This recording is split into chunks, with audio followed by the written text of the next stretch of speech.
अंजलि बेटा, आप शादी की चिंता बिल्कुल भी मत करना। सारा कुछ हम देख लेंगे। आप बस अपनी ख्वाहिश पूरी कीजिए। सुधा जी और संध्या को ये रिश्ता बिल्कुल भी पसंद नहीं है। राहुल की फैमिली घर आ जाती है। सुधा जी राकेश को कहती है कि आपने रिश्ता तय कर दिया। जब हमारे रिश्तेदारों को पता चलेगा कि शादी एक गरीब घर में हो रही है तो हमारी क्या इज्जत रह जाएगी। आपने सोचा भी नहीं है राकेश, मैंने सब सोच समझ कर ही ये फैसला लिया है और मैंने कोई जबरदस्ती तो नहीं की। आपने बेटे और अंजलि की पसंद है। और रही बात रिश्तेदारों की, तो उनका काम ही है बातें बनाना। आप मुझे एक बात बताइए सुधा जी, आज तक कोई रिश्तेदार हमारे किसी काम से खुश हुए हैं? सुधा जी ठीक है, आप करिए अपने मन की। राहुल अंजलि को फोन करता है पर उसे कहता है कि आखिरकार आप मान ही गई, तो कैसा लग रहा है आपको? आज अंजलि कहती है ठीक है, मैंने यह कभी सोचा नहीं था कि इतनी जल्दी ये सब हो जाएगा। हम कल ही तो मिले थे। राहुल कहता है मुझे तो ऐसा लग रहा है कि मैं कब से सदियों से तुम्हारा इंतजार कर रहा हूँ और तुम आज जाकर मुझे मिली हो। तुम कह दो कि हम कल ही तो मिले थे, तो चलो कल कॉलेज में मिलते हैं। शिखा को कल ही सरप्राइज देंगे। राहुल, तुम अपनी माँ का ध्यान रखना और अपना भी। अगले दिन राहुल अंजलि को कॉलेज ले जाने के लिए उसके घर आता है और दोनों साथ में कॉलेज जाते हैं। शिखा दोनों को देखकर कहती है कि कल तो तुम दोनों दुश्मनों के जैसे लड़ रहे थे और आज एक साथ ये चमत्कार कैसे हुआ?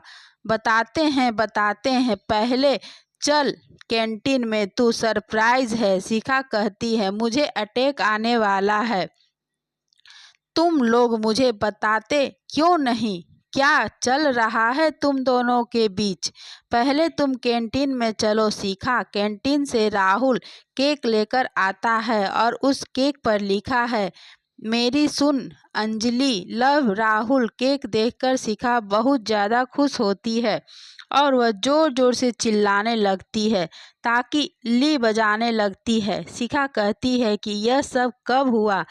तुम लोगों ने मुझे बताया भी नहीं, इतना सब कुछ हो गया। अंजलि कहती है हम तुम्हारी खुशी कैसे देख पाते? राहुल आखिरकार तुझे मना ही लिया। तुम बताओ शादी कब है तुम दोनों की? मैं तो बहुत खुश हूँ। मुझे तो तुम दोनों के लिए बहुत सारी शॉपिंग करने वाली हूँ, अपने लिए भी तो करनी है। रुको यार शिखा, अभी इंगेजमेंट होगी, इसके लिए तैयारियां करनी है। तो बताओ एंगेजमेंट कब है? आज शाम को तुम राहुल के घर आना, वहीं पर हम सब जा रहे हैं और पंडित जी बताएंगे कि एंगेजमेंट कब है। ओके चलो केक काटते हैं और आप दोनों बहुत खुश हो। पंडित जी बताते हैं कि 2 दिन के बाद का मुहूर्त बहुत अच्छा है, परसों दोनों की एंगेजमेंट कर देते हैं। राकेश कहता है कि एंगेजमेंट हमारे घर में होगी, तो आप सब लोग बिल्कुल चिंता मत कीजिए। आप सभी तैयार होकर आ जाना। अंजलि और राहुल तुम दोनों जाओ और अपने लिए एंगेजमेंट की रिंग सिलेक्ट करके ले आओ। अंजलि कहती है कि शिखा तुम भी हमारे साथ चलो। सुधा जी अंजलि को बार बार ताने मारती रहती है। खुश तो बहुत होगी ना तू, इतने बड़े घर में आ रही हो। कहाँ तुम चोल में रहती तो तुम्हारी 2 कौड़ी की हैसियत नहीं थी, और कहाँ तुम अब इतने बड़े घर में आ रही हो। अंजलि थोड़ी सी दुखी हो जाती है तो राहुल उससे कहता है क्या हुआ, तुम्हारा मुंह क्यों लटका हुआ है? किसी ने तुमसे कुछ कहा क्या? राहुल कहता देखो अंजलि, तुम किसी की बातों को दिल पर मत लो और कोई कुछ भी तुम्हें कहे किसी पर ध्यान मत दो। मैं तुम्हारे साथ हूँ हमेशा। राहुल और अंजलि शॉपिंग करते हैं और ऐसे ही 2 दिन बीत जाता है और आज उन दोनों की एंगेजमेंट है। अंजलि आज बहुत ही घबराई हुई है। वह राहुल से कहती है फ़ोन पर कि राहुल, हमने नहीं सोचा था कि यह सब इतनी जल्दी हो जाएगा। पता नहीं, मुझे कुछ अजीब अजीब लग रहा है। राहुल, कैसा लग रहा है? बस तुम खुश रहो और अपनी फैमिली को देखो कि वह कितने खुश हैं और उनकी चिंता मत करो। मैं हूँ तुम्हारे साथ। पहले तुम अकेली संभाल रही थी, अब हम दोनों मिलकर संभालेंगे सब कुछ। आज राहुल की एंगेजमेंट है और आज राहुल की दादी भी अपनी यात्रा पूरी करके घर लौट रही है। राकेश सबको कहता है कि जब तक माँ नहीं आ जाती हम उनका इंतज़ार करते हैं, बस वह आने वाली है, उसके बाद हम एंगेजमेंट शुरू कर देंगे। थोड़ी देर के बाद दादी घर में आ जाती है। दादी क्रीम कलर की साड़ी, गले में वैजयंती माला, हाथों में जाप माला, गोरा रंग, चेहरे पर चश्मा, छोटी सी मुस्कान। दादी का नेचर बिल्कुल राकेश की तरह है, वह भी बहुत ही ज़्यादा दयालु है। राहुल और बाकी परिवार वाले दादी को देखकर बहुत ज़्यादा खुश हो जाते हैं।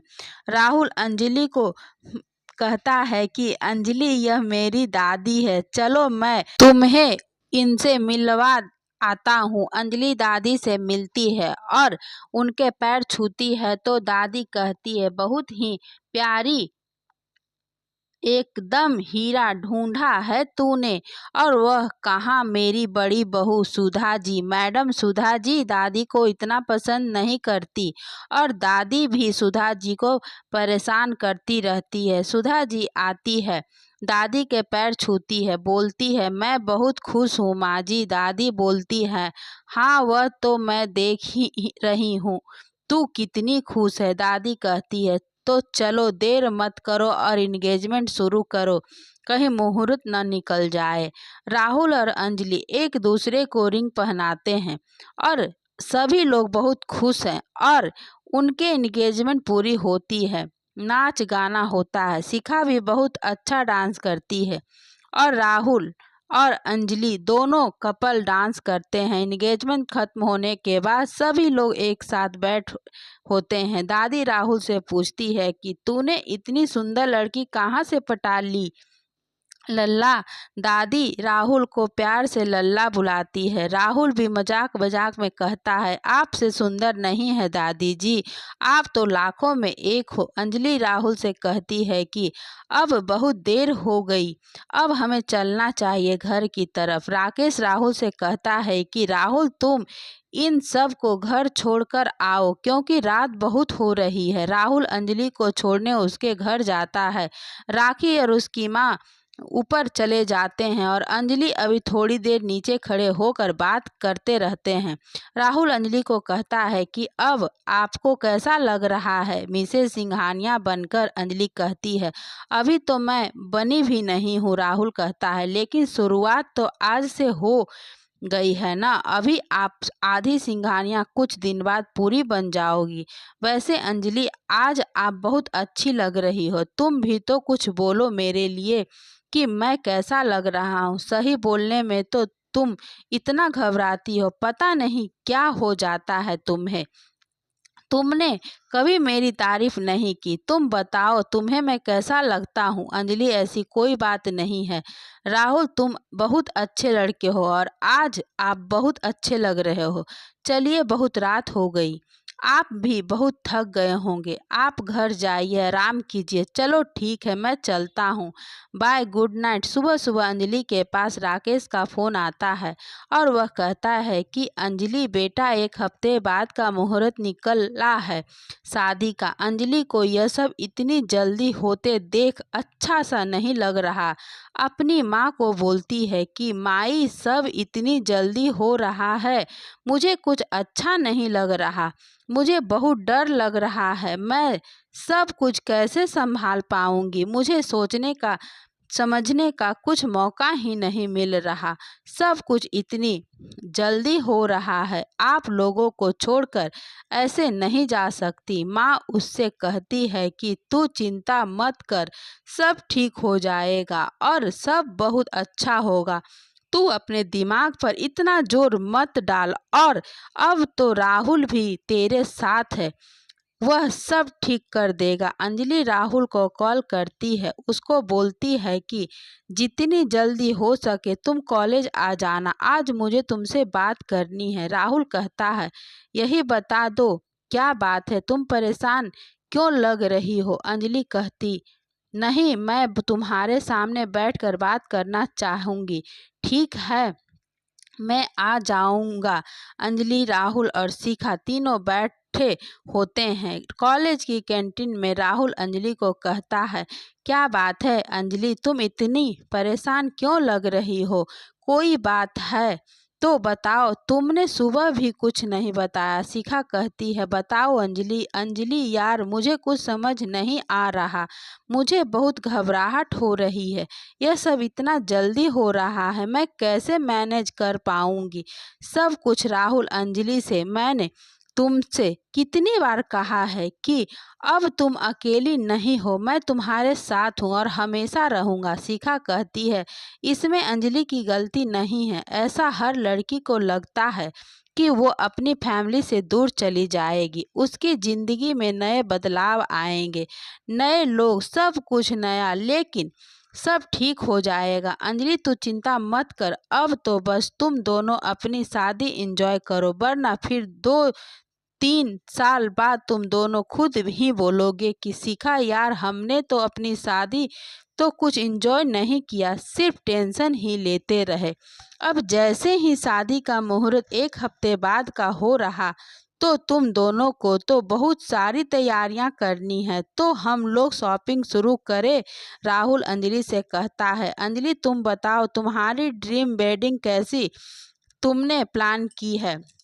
वैसे हम अपनी शादी करेंगे। अंजलि कहती है, मैंने कभी इन सब चीज़ों के बारे में सोचा नहीं, मैं सिंपल तरीके से शादी करना चाहूँगी, लेकिन कुछ तो होता होगा। तुम अगर कहीं जाती होगी तो वहाँ पर तुमने देखा होगा, तुम कुछ तो बताओ कि मेरी शादी में होना चाहिए। नहीं राहुल, ऐसा कुछ नहीं, जैसा तुम लोग करो ऐसा ही ठीक है। धीरे धीरे करके शादी की तैयारियां शुरू होने लगी और शादी जितने नज़दीक आ रही थी, अंजलि की टेंशन उतनी ही बढ़ती जा रही थी। लेकिन राहुल उसे बार बार समझाता रहता, उसका मन बहलाता रहता है। अंजलि राहुल से कहती है कि राहुल, तुमने कहा है ना कि तुम मेरी पढ़ाई नहीं रुकने दोगे, और मैं नौकरी भी करना चाहती हूँ। जो नौकरी से मैं पैसे कमाऊंगी उसे अपनी बहन और माँ को दूंगी। राहुल कहते, मैंने तुमसे कभी किसी चीज़ के लिए मना नहीं किया, और अब तुम्हारा घर का बिजनेस है, तुम उसमें हमारा हाथ बटाना। और आखिरकार वो दिन आ ही गया जब अंजलि और राहुल की शादी है। अंजलि राहुल की शादी बहुत ही धूमधाम से है। राहुल की फैमिली में सिर्फ दादी, राहुल और दादी के पापा भी ही खुश है, बाकी लोग बिल्कुल खुश नहीं हैं। और जो राहुल के रिश्तेदार आए हैं वह लोग भी बातें बना रहे हैं। राकेश और राहुल इन सब बातों को इग्नोर करते हुए शादी एंजॉय कर रहे हैं। सुधा जी को ये सब बातें बहुत चुभ रही है। राहुल और अंजलि की शादी बहुत ही अच्छे तरीके से पूरी होती है, और अब अंजलि मिसेस सिंघानिया पूरी तरह से बन चुकी है। अंजलि की लाइफ में अब नई चुनौतियां शुरू हो गई है, नया नया परिवार, नए रीति रिवाज, नए लोग, जिससे अंजलि को बहुत ही संभल कर और समझदारी के साथ रिश्ते निभाने पड़ेगा। लेकिन राहुल उसके साथ है और उसने उसका साथ हमेशा दिया, तो वह सब चुनौतियां पार कर लेगी। शादी के बाद लड़की के जीवन में बहुत ज़्यादा उतार चढ़ाव आते हैं, वह बहुत ही मुश्किल से उनसे उन सब चीज़ों को संभालती है, उन्हें एक्सेप्ट करती है। अगर अब उसके जीवन साथी का साथ उसके साथ होता है तो वह हर चुनौतियां पार कर सकती है। राहुल और अंजलि अब एक बंधन में बंध चुके हैं। अंजलि राहुल के घर के रीति रिवाजों और उनके रहन सहन को समझ नहीं पा रही है, लेकिन राहुल उसका कदम कदम पर साथ निभा रहा है। जैसा कि राहुल और अंजलि अभी कॉलेज के लास्ट ईयर में है, तो शादी के एक हफ्ते बाद अंजलि राहुल से कहती है कि अब हमें कॉलेज चलना चाहिए। राहुल कहता है, हाँ ठीक है, चलना चाहिए क्योंकि हमारे एग्ज़ाम भी हैं, लेकिन जाने से पहले तो माँ पापा की इजाज़त ले लो, उसके बाद फिर हम लोग चलेंगे। अंजलि कहती है कि इजाज़त लेने की क्या ज़रूरत है? तुमने उनको बताया नहीं है कि मैं पढ़ाई कंटिन्यू करना चाहूँगी? मेरा वह मतलब नहीं है। तुम अभी नई नई हो तो उनसे पूछना भी तो पड़ेगा ना। कोई तुम्हें किसी चीज़ के लिए मना नहीं करेगा। एक बार पूछने में क्या जा रहा है? मैं भी तो पूछता हूँ कहीं बाहर भीतर जाने के लिए। अंजलि और राहुल नीचे आते हैं और अंजलि सबको बताती है कि वो कॉलेज जाना चाहती है, लेकिन सुधा जी उसको कहती कि कॉलेज जाकर क्या करोगी?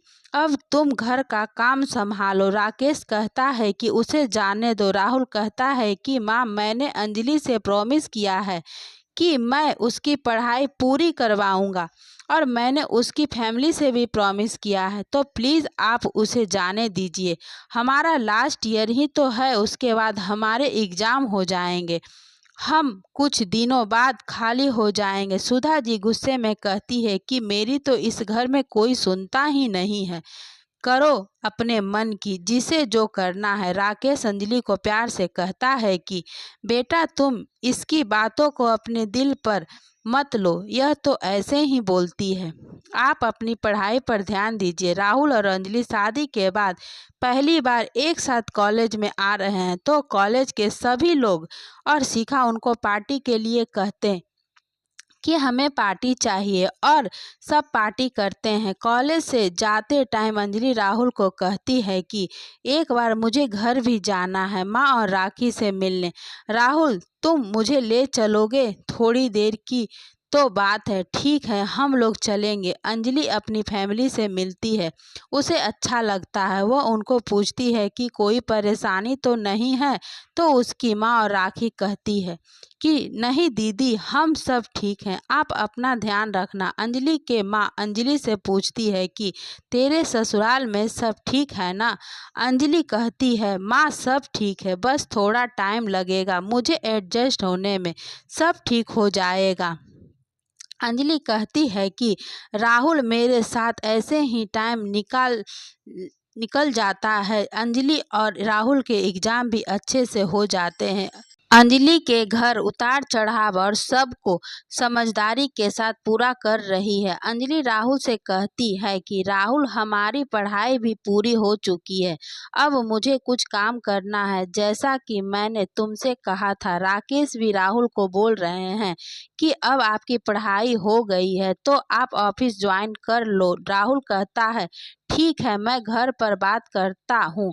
राहुल सबको बताता है कि अब अंजलि कुछ काम करना चाहती है, लेकिन सुधा जी फिर से कहती है कि कोई ज़रूरत नहीं है काम करने की, हमारे घर की औरतें बाहर काम करने नहीं जाती तो बाहर घूमने जा सकती है, फिर कमाने के लिए तुम हो ना, तुम हो, तुम्हारे पापा हैं। राकेश कहता है कि अंजलि को जो चाहिए वह हमसे बोले, हम उसे लाकर देंगे। राहुल कहता है, लेकिन पापा, मैंने उसे प्रॉमिस किया था और आप सब ने भी तब कहा था कि तुम्हें जो करना था वह कर सकती हो। वह मांगना नहीं, कमाना चाहती है, वह अपने परिवार के लिए कमाना चाहती है, अपनी माँ और छोटी बहन के लिए। लेकिन सुधा जी कहती है कि बस बहुत हो गया, अब इस घर में जो मैं कहूँगी वही होगा। बहक गए सब लोग अपनी मनमानी कर रहे, मेरी कोई नहीं सुनता, कहीं नहीं जाएगी, जैसे कि मैं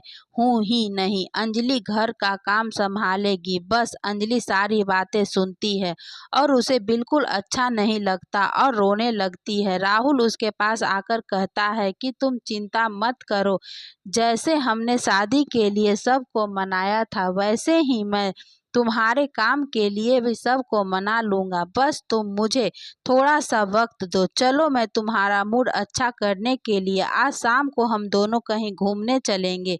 वैसे भी शादी के बाद हम कहीं घूमने नहीं गए, कुछ दिन के लिए हम कुछ बाहर चलते हैं। राहुल और अंजलि 2 दिन के लिए बाहर होटल में कहीं घूमने जाते हैं।